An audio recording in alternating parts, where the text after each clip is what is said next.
as you go to your Sunday class, we will also have, initially I was thinking I will talk on stewardship of money, but there was a change of mind because we are also trying to revamp the life groups. We are also trying to reactivate the life groups, and our life group is going through the study of Genesis. So I thought it will be very interesting for us, and it will be kind of a revision because many people have missed out with the Bible study on Genesis. And so some people are struggling to catch up because some other groups are going on in lesson 18, 19, even 21 to that level. Some are still hanging around somewhere else. So it's good for us to have a grand summary, a grand narrative of Genesis. And I think this is going to be very interesting for us, and it will also help us to kind of a revision for those who have gone ahead. And also, it's also an introduction and a way to catch up for those who are lagging behind.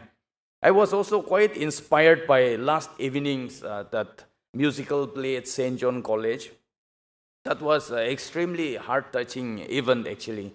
The echoes of the hill, the Trakoban song, in a very traditional way, with the folklores, with all the legendary things, with all the Naga traditions, bringing all the forefathers' history, and here producing a very grand, mighty warrior, and then how the spirit commune with him. And the Trakoban is like the spirit bird that sings, and the Trakoban keeps singing to this mighty warrior, "You have been chosen."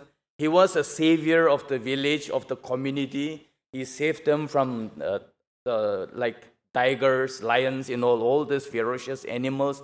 And the spirit was telling that you have been chosen to save your people, your community, but without these arms, without the swords, without the spear.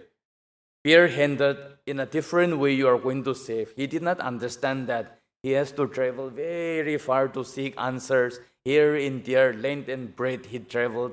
And finally, the bird here comes in the form of flesh and revealed itself to this warrior. And then there was a union. It's like a love story also, but the coming together of this warrior and the Trakoban in the form of a flesh.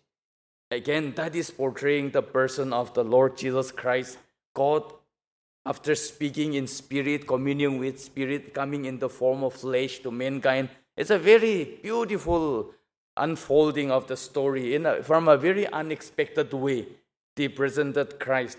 And that's how it was beautiful, and they acted so well. And the choir singing some of the gospel songs, some of the beautiful songs, their own composition also. It was very beautifully touching each other. So it's a grand narrative of the coming of the Son of God on earth from a very different literature and poetic style. And that was also speaking to me a lot. I thought I will also try to explain how God also speaks to us and how the timeline of God was flowing all along. Zoya has read to us, and that Bible verse has been applicable from the very beginning itself.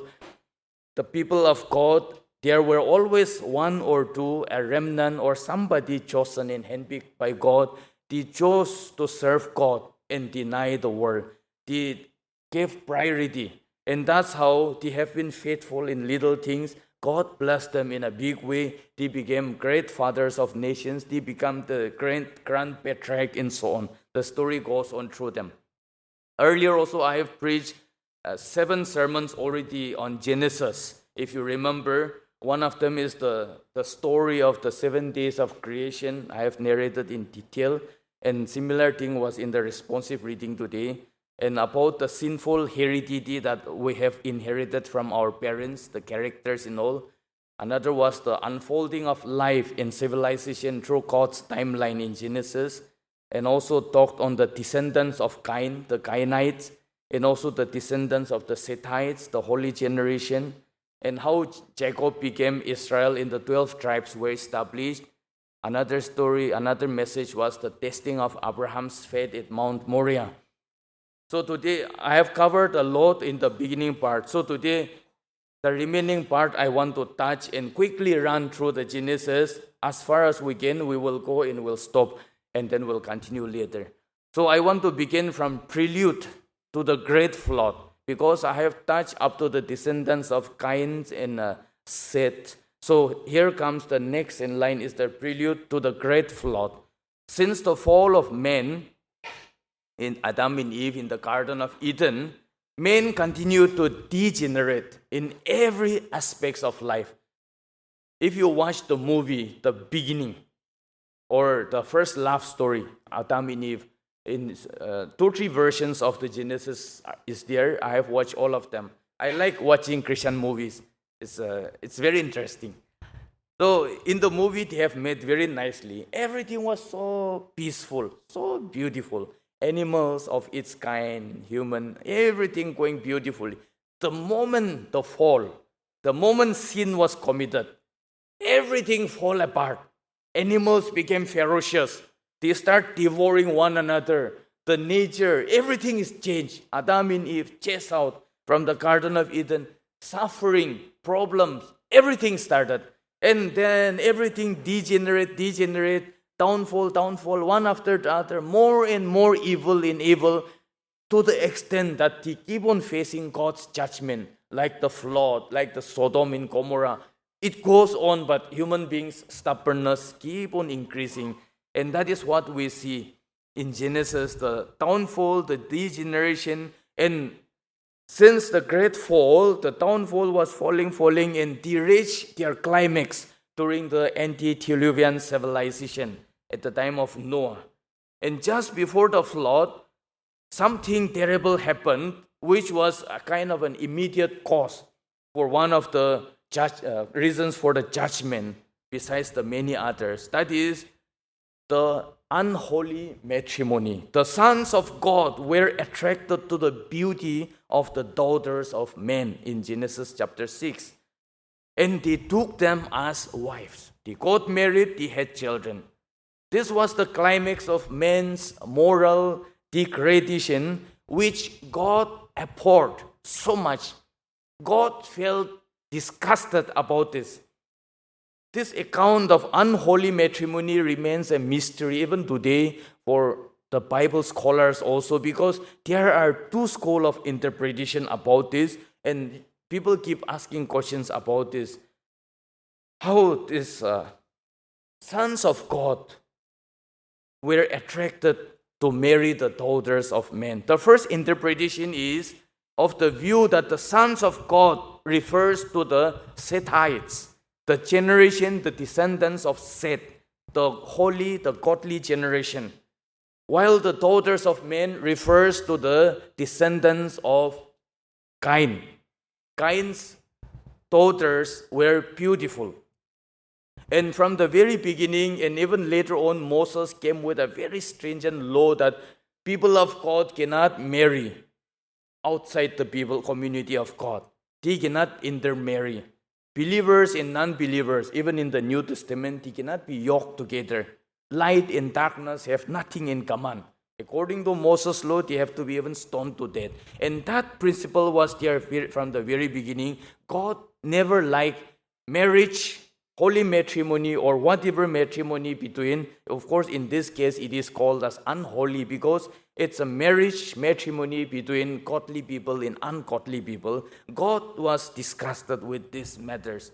And so, God never was happy with the marriage between the Seth's generation descendants and Cain's descendants, because Cain is an evil line. If you remember the message I was presenting, the generation lineage one by one, only one person was a godly person from the descendants of Cain for so many generations, whereas Seth's descendants were all godly people coming up. So that is one. So God destroyed them by the great flood after about 1,656 years. See, 56 years since the creation of Adam. So it was also a fulfillment of the first prophecy of the first prophet among the grand patriarch Enoch, Enoch was a prophet who prophetically named his own son Methuselah, which means, Methuselah means, at his death shall the waters be. And so, according to the prophecy, when Methuselah died at the age 969, as the longest surviving man on record, of the son of the shortest surviving lifespan, Enoch, and among the grand patriarchs that time, the great flood came on earth when he died, exactly fulfilling the prophecy. So this is one side of the interpretation. The second interpretation about the unholy matrimony is that the Son of God refers to the fallen angels, because it is already known that Lucifer rebelled against God and 1/3 of angels fell along with him. The Revelation says his tail drew 1/3 of the stars of heaven. And so these fallen angels, they were attracted to human daughters, and they were already married. They got married with them, and children were born. And the offspring were called the giants, the Nephilim, which means, the Nephilim means fallen ones. So even the name of the Nephilim itself suggests to the fallen angels. Genesis chapter 6 verse 4 mentions that they were, these Nephilims, the children, the offspring of the union between the fallen angels and the human daughters, were heroes, great heroes of old, men of renown. They lived before and even after the flood. Because of the mention of the after the flood, there is a confusion among the scholars as well. Even Numbers chapter 13 verse 31 to 33 also mentions about the giant Nephilims even after the flood. But again, we have to understand that it is more of figurative expressions to describe someone who is of great stature, renowned, talented, strong, healthy, well-built, like the Nephilims. Because we see that in Genesis, it was categorically and literally described that all flesh were completely destroyed. God flooded the earth in such a way and so long that all flesh, anything of the flesh, God destroyed. So that's the two parallel interpretation. So we don't have to break too much of our head, which one should be the real one, whatever. So it's okay. But many people also take some Bible, even version also write straight away the fallen angels getting married to the daughters of men. But most of the present-day scholars would like to take the line that the Seth's generations and Cain's generations were intermarrying each other, and that was what God did not like. Now the great flood came after this.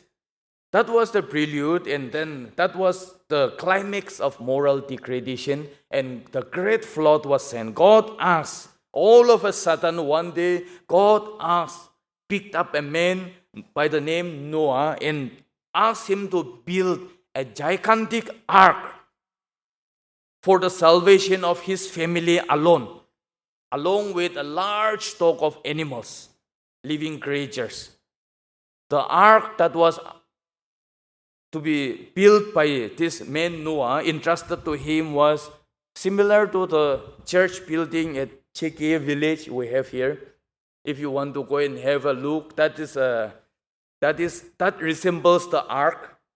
But the church in Teheko village is the replica of the ark of Noah. So I heard as much as possible they are trying to build the church with the measurement and formula of the Noah's ark. So since it's nearby, it's good to have a look. And I have seen the one in Teheko. It's very attractive, very grand. I think this will be a message also. We can have a Bible study there. We can literally sometimes go and carry our measuring tape in this much feet long, this much, because they are also trying to follow that pattern. So I think this will also be a very good Bible study. Last time I have also explained in one of my sermons about the measurement also, what does the number represents, and what is the indication of this various measurement, the model that God has given. But interestingly, when Noah was asked to build the ark, Noah had never heard about or seen rain in lifetime. Somebody who have never heard about rain, he don't even know the meaning of rain, probably. He has never heard of it, never experienced rain, because the earth did not rain. The earth was not raining for how many years? 1,656 years since the creation of Adam. It has never rained, and so suddenly asking somebody to build an ark, it really demands such foolish kind of a faith, if we have to term it in our present day. Noah was not a righteous man as such. Noah was not a sinless man as such. But one thing why God was happy and pleased with Noah and credited righteousness upon him and called him as a man of faith is because such a kind of a silly instructions at that time, something that is incomprehensible, yet he believed by faith. He took that matter by faith and obeyed it. Something you and I will never obey. Today, if somebody says, prophesy that, prepare, make your roof very strong because after some time there will be a rain of elephants and dinosaurs and giraffe. They will fall from the sky. Who will believe? Because in this history of mankind or on earth, there has never been a rain of elephants or a rain of dinosaurs. Never. And if God tells us that, I don't think we will believe. Because we are too much, we reason too much these days. But Noah was also a man of reason, but he went beyond the reasoning mind. What the reasoning mind cannot comprehend, he took it by faith because God said so, and so there will be rain. And he trusted God, and by faith he built a big boat as described to him by God. And God even regretted that he made mankind on earth, and it grieved him to his heart. Genesis chapter 6, verse 6.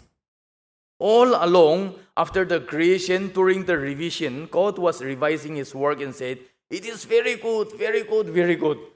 Everything was created beautiful in his own time. And here, a very different word was coming out from God's mouth, saying, I regret that I have created human beings on earth. And it was grieving his heart. So he decided to destroy all mankind except the one family who trusted Noah. I don't know if his family trusted or not. At one point of time, the movie is very interesting. It's not written in detail, but the director tried to describe in the movie sons. He gave a picture that the sons don't believe in God that much as Noah. Noah trusted God. He was building. The sons were questioning, Father, what if there's no rain? Why are we constructing? And it was not easy for the three sons. 120 years working like donkeys, day and night. And Noah was doing it urgently. Why, Father, why so much in hurry? Can't we at least rest? No? Can't we at least go hang around with friends sometime? And that's the time. Even his wife doesn't trust, I think, God that much, according to the movie, but his wife respected Noah. Never question your father's wisdom. If he said God spoke to him, that must be so. So they just trusted in the father and obeyed the father, and they were working very hard, and Noah also responded, I'm not resting day or night. Every day I'm working to build because God is waiting for us to complete the ark. The moment we have completed, there will be rain. That was his faith. Noah was not a sinless man, but he had faith in God. He walked with God. Hebrews chapter 11, verse 7 also referred to him as one of the heroes of faith. And it took 120 years for Noah to build the ark. Finally, God commanded Noah to go into the ark. The moment it was completed, Genesis 7:1, Noah, go into the ark. In our English Bible, it is saying, go into the ark. But in the Hebrew text, it has to be read, come into the ark. It's like that. Although it's go, but the message is such that the one who is speaking is already inside in his saying, come into the ark, which means God is present in the ark. And Noah walking into the ark is walking into God's presence, walking into salvation. That was the salvation for him and his family, salvation for the animals, salvation from the flood. So that was, Noah took pairs of animals of all kinds into the ark, and when everything was ready, the Lord shut him in. All pairs of living creatures he took. How? That's a big question. You can use your imagination. What type of formula he must have used in order to lure the animals into it? In which way? Definitely God's help was there, but God usually never do proxy works. He let people do. God was planning the ark, construction, formula, everything God gave, but he allowed Noah to work, sweat, and work very hard. It must be very tiresome for Noah and his family. So also the taking in of the animals, God was helping and giving him wisdom. But Noah must have really worked hard in order to bring pair by pair the choicest animals, and also counting if any is missing. Just imagine. That's why it must be a really hard work. Then it began to rain for the first time, and it rained for 40 full days. Full days means day and night without rest. And all the fountains of the great deep broke out, and water level rised up. In Genesis 7:11, it was raining from above. While it was raining, even the fountains were breaking up, and the water was gushing out from inside the earth. And that's how the earth was getting flooded. The earth remained flooded for 150 days until all flesh perished. 7:21. Genesis 7:21. The flood was global in destruction. It was not happening only in their area. It was global. All people, as Genesis 6:13, even 2 Peter 3:7 all mentions the water covered the mountains. Not a single mountain was left, be it Himalaya or Saramati, whatever, Mount Everest. That's why traces of flood is discovered by geologists even today on mountain tops. And sometimes you used to wonder, how come? Because the scientific study is showing that once upon a time this mountain top was underwater. These people are confused in their scientific study.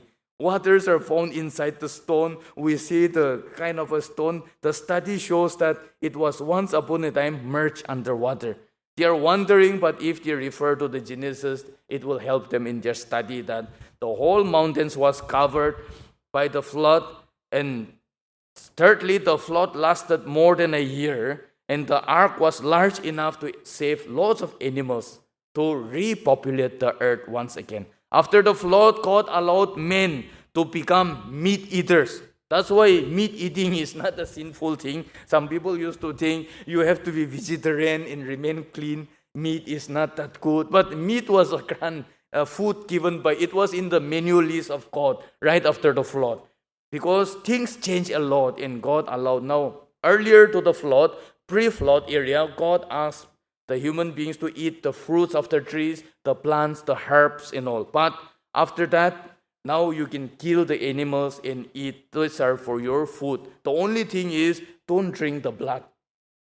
So, like the Muslims, halal, remove the blood because life is in the blood. And of course, even present day, sometimes some medical studies shows that it's not very healthy to eat so much of the blood. Nagas, we like to cook and eat in blood. And after that, people have stomach problem also. Constipation, this, that. Some people have dysentery. But every festival, we think it's incomplete without it. So I think there must be a reason. I'm not that much into this type of scientific study. But God very categorically said, you eat the animals, but first train out the blood. cut and drain out the blood and eat. There was a message behind that. God also promised that He will never again destroy the earth with flood. The earth before the flood was superior to the earth after the flood. Today we have an inferior earth because before the flood, even according to science and evidences, the earth was of universal temperate climate. The whole earth has just a universal, moderate, well-temperate climate.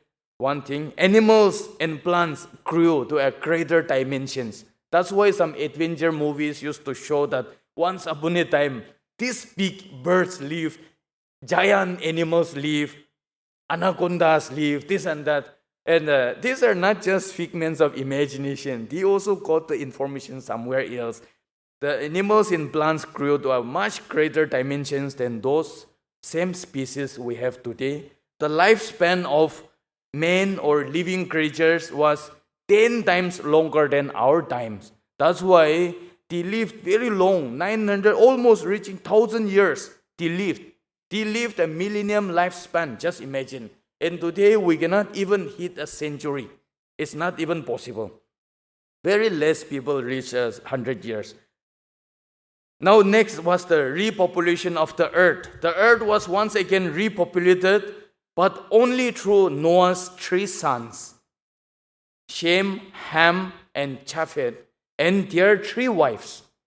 After the landing of the ark on dry land, Noah made sacrifices to God, started doing plantation works, farming, and one day he plucked some grapes out of his farming and made a wine out of that.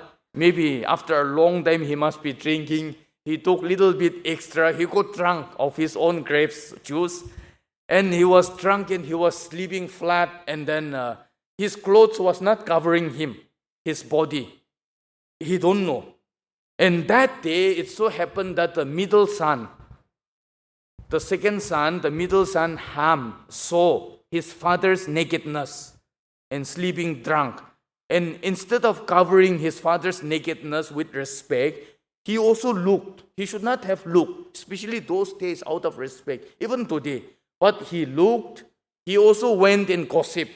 So looking is one, not covering is another thing. Thirdly, he also gossiped about his father's nakedness to his 2 brothers, to Shem and Japheth.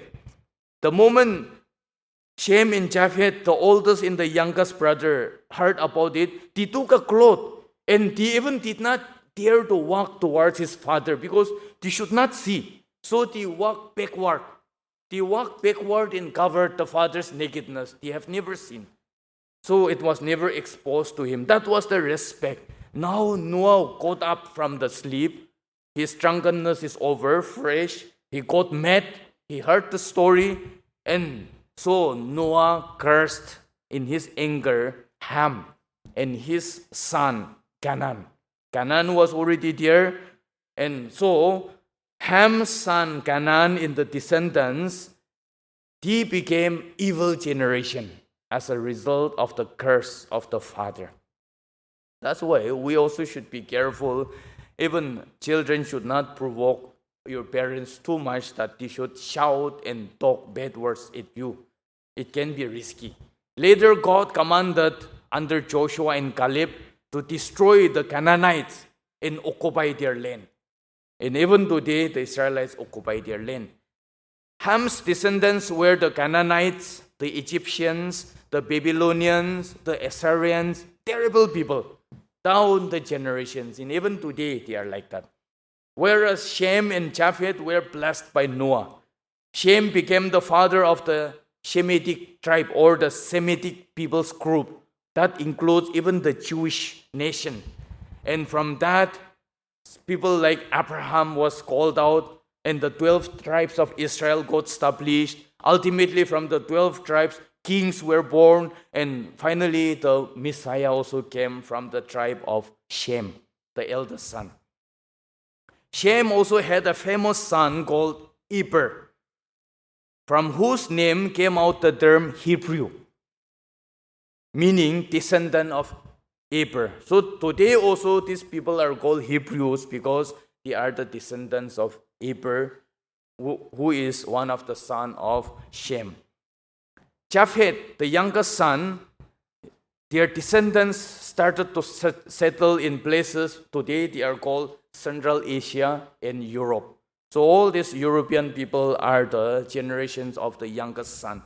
And they have their direct descendants today occupied in Turkey, Greece, Cyprus, Spain. And these are the direct descendants of Japheth. So that's how the generation grew and downline. Now they came to the Tower of Babel. And here is the birth of many nations. After the great flood, God told Noah and his sons to be fruitful, to multiply, and thirdly, to fill the earth, to scatter around the earth. And that was God's plan from the very beginning of Genesis. Adam and Eve itself, multiply, fill the earth. Fill the earth was God's plan always. He wanted to fill the earth. He don't want people to flock together.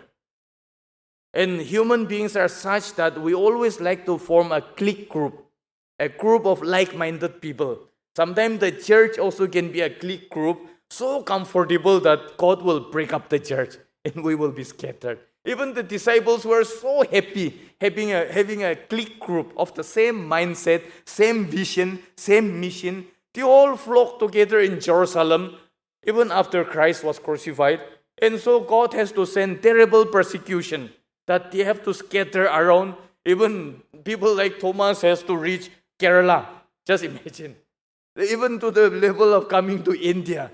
Far and near, they scattered across the globe. And that's how the Christianity grew. So this is always God's plan from the very beginning. However, instead of spreading out, the sons of Noah, they flocked together around the great valley of the Mesopotamia region, which is presently Iraq. It was a very fertile place. Even today also Iraq in this area is a very rich place. They became proud, self-reliant, began to build a city with huge tower to protect them from further destruction, like the one judgment that God has given earlier, the flood. So God decided to punish them and God confused their language. See? And they got separated. Proverbs chapter 3 verse 7 says, "Trust in the Lord with all your heart and do not lean on your own understanding." It's very dangerous. Sometimes even the way we run the church, the way we worship the Lord, the way we do ministry, mission, we may think that's the best way. But we should not lean on our own understanding. Human understanding can be very risky.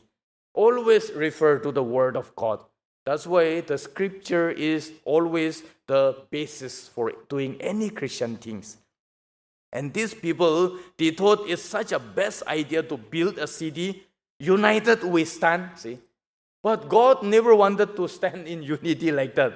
God wanted them to divide, to spread out everywhere. Ham, the cursed son of Noah, had a very famous grandchild by the name Nimrod the Great. He was a mighty warrior, a mighty hunter on the face of the earth. Even when Moses wrote the Genesis, he said, Nimrod the Great was a mighty warrior, a great hunter on the face of the earth. Nimrod means we shall rebel. Even his name meaning itself says we will rebel against God. And Nimrod founded a city called Shinar, which is believed to be the Babylonia presently in Iraq, where he built the great Tower of Babel. And here God confused their language and scattered them on the face of the earth, leading to the birth of so many nations today we have. Before this incident, the whole earth had only one language to communicate. And I think that language must have disappeared, whatever may be the language, because nobody understood nobody. There was not a single pair that they can understand each other. Everybody started speaking in different language. Everybody started understanding in different ways. That's how it was a total chaos.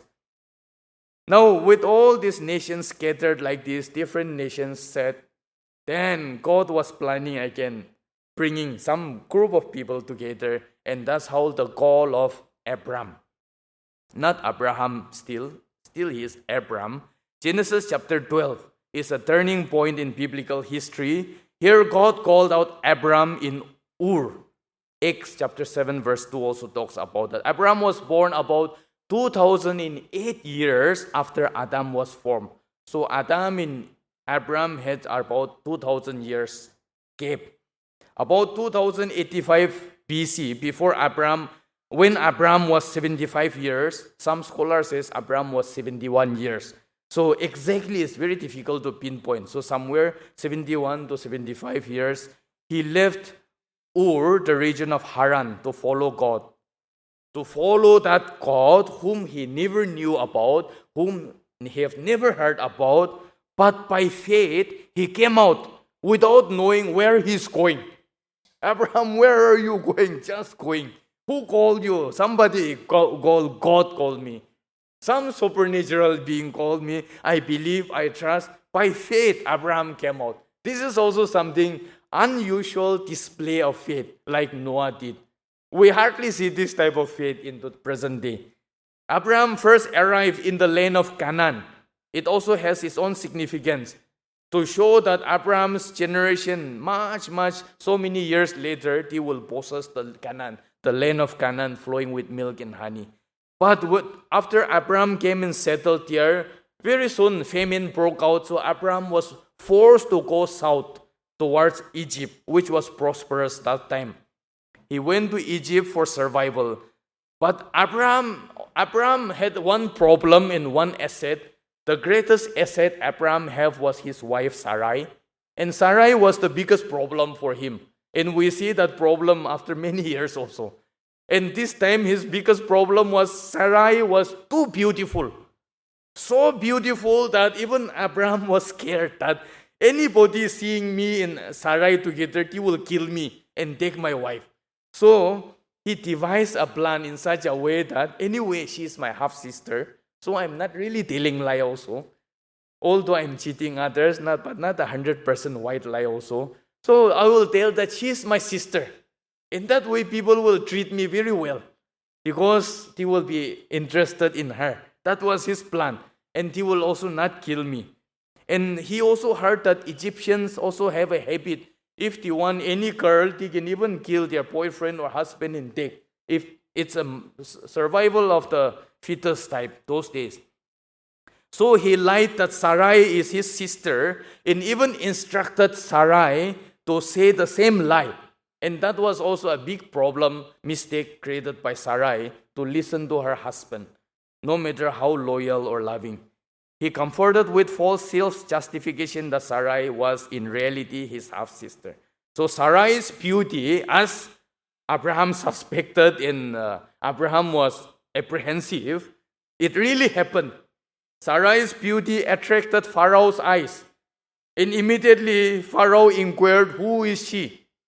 And Abraham, as plant light, she is my sister. Sarai also said, he is my brother.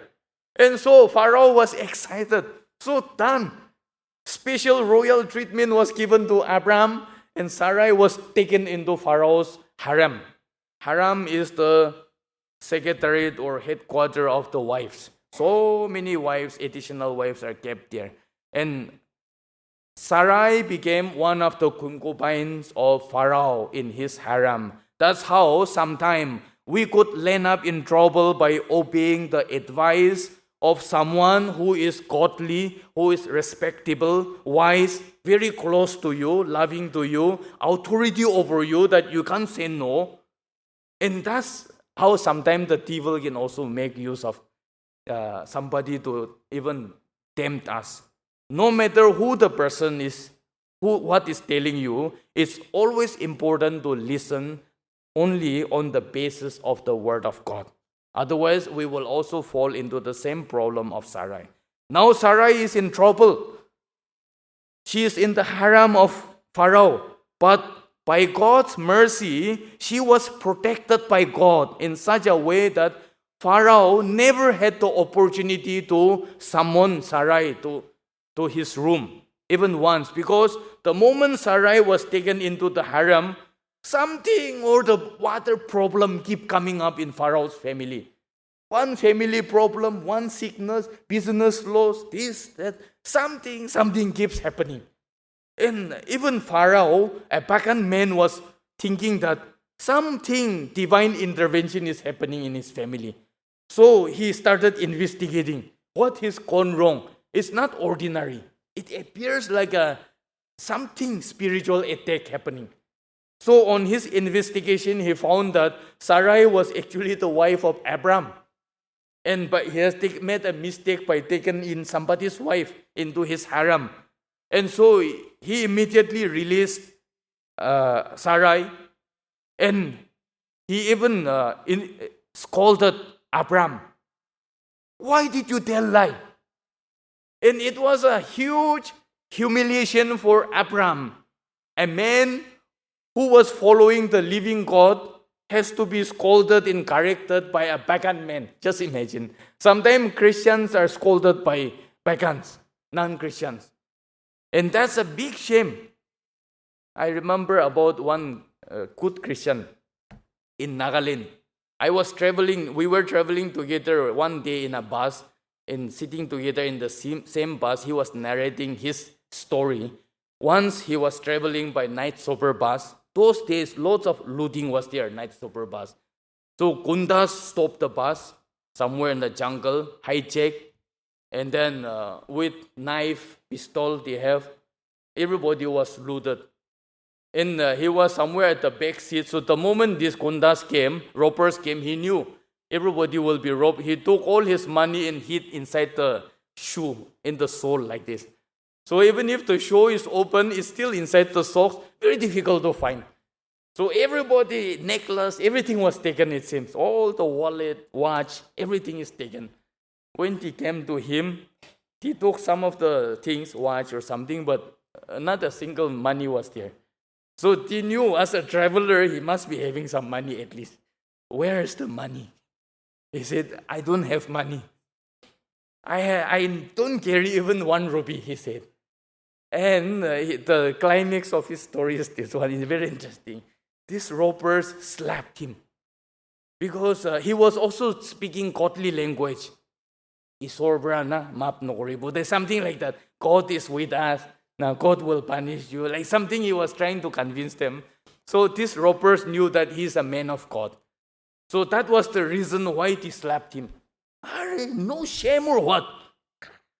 You, being a religious man, how can you tell lie that you don't have money? See, we know that you have money and you are telling lie. No shame to tell lie. That was the biggest thing. Are you not ashamed of telling lie to me? So finally, he was also convicted. Maaf Koribi, he took out the money and gave.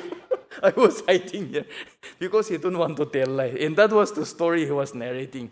And he said he really felt ashamed that he was telling lie and got red-handed. And he has to be slapped and reprimanded and corrected by a robber to speak the truth. Just imagine. So that was a kind of an irony.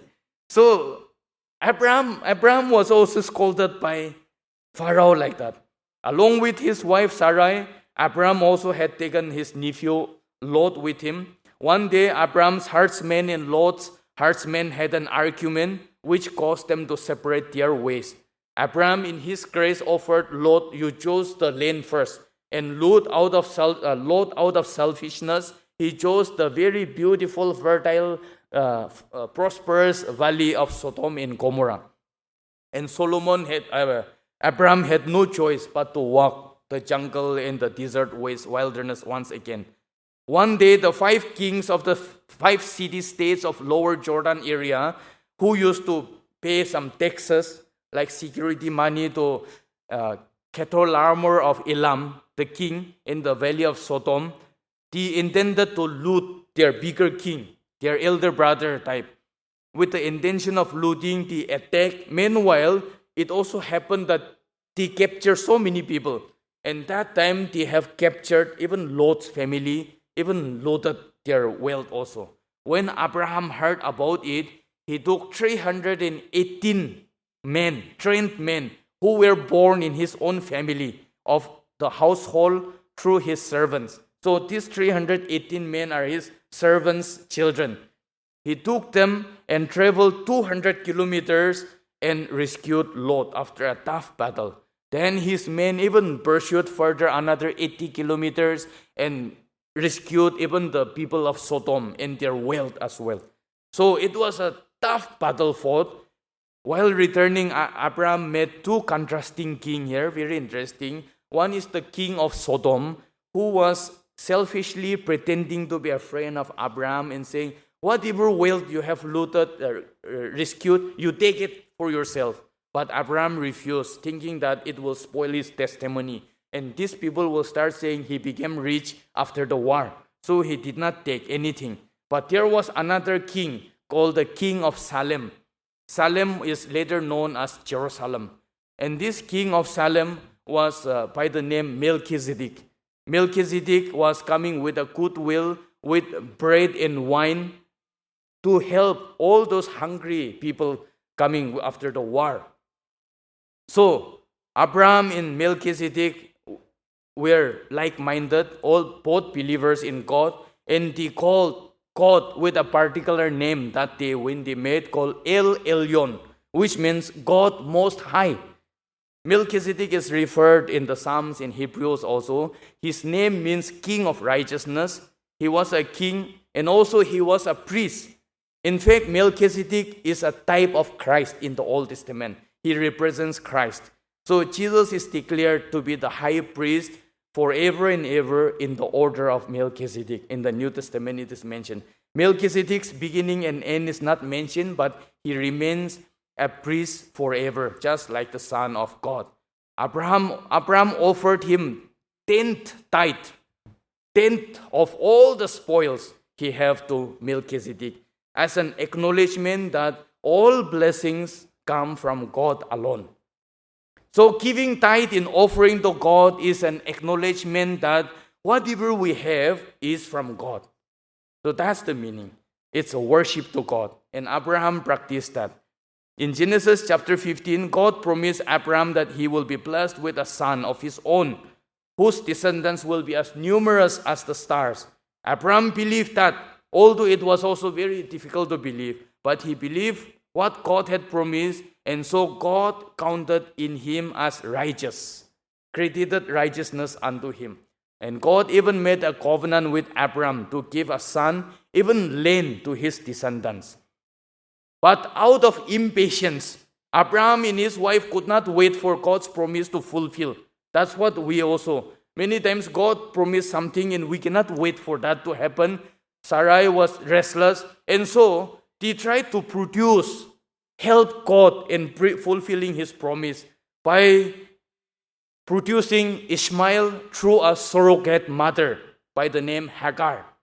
Ishmael means God hears, because Hagar, in her distress, while she was pregnant and running away from Sarai's ill treatment, she also called on God and gave a name to God called El Roi, which means the God who sees me. So that's why God also answered her prayer and heard him, and that's how Ishmael was provided, which means God hears. Abram's impatience in producing Ishmael was a big mistake.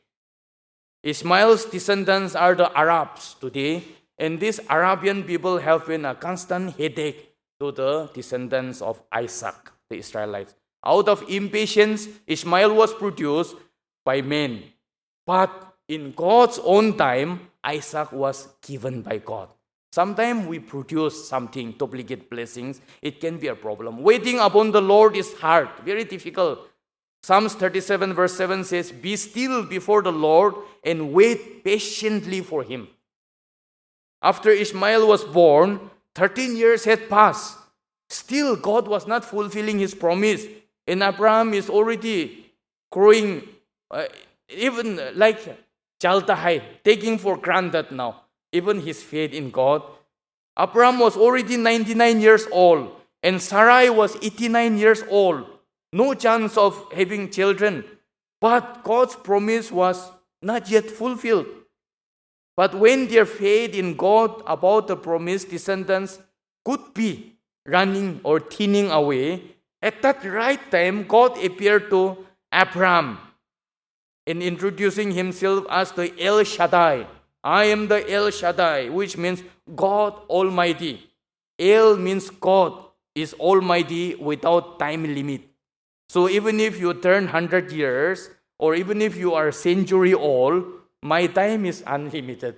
I am the timeless God.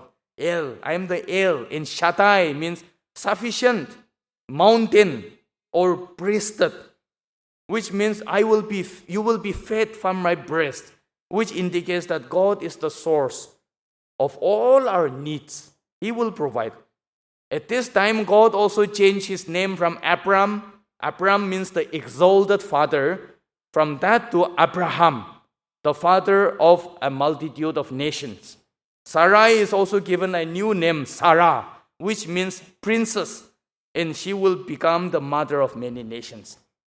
Abraham was told that a son will be born to him, and he will call him Isaac. Isaac means he laughs, or he will laugh.